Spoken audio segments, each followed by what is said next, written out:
Jom belajar bentuk 3 dimensi dengan cara paling mudah dan menyeronokkan.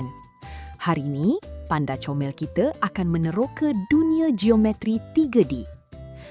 Kadang-kadang, bentuk 3D nampak hampir sama.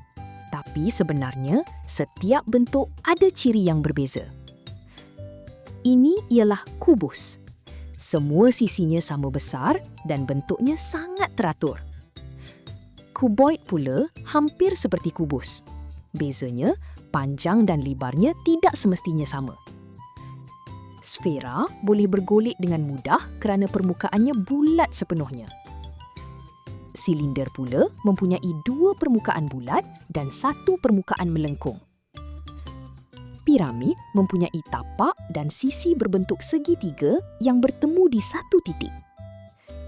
Prisma 3 segi pula mempunyai 2 permukaan segitiga yang sama di kedua-dua hujung. Setiap bentuk 3D mempunyai bentuk dan fungsi yang unik dalam kehidupan harian. Kita boleh membandingkan bentuk berdasarkan sisi, bucu dan permukaan mereka. Sfera boleh bergolek, tetapi kubus dan kuboid tidak boleh bergolek dengan baik. Kubus mempunyai semua rusuk yang sama panjang. Itulah ciri khasnya. Kuboid pula lebih panjang atau lebih lebar berbanding kubus.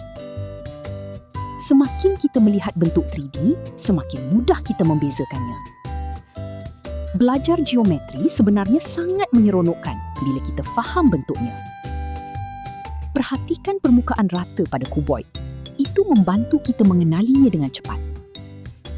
Bentuk yang bulat mudah bergolek, manakala bentuk bersisi rata lebih stabil. Hebat!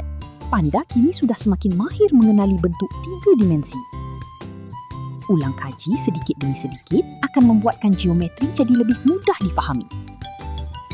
Sekarang, anda juga sudah tahu cara membanding dan membeza bentuk 3D. Jumpa lagi dalam pengembaraan pembelajaran seterusnya.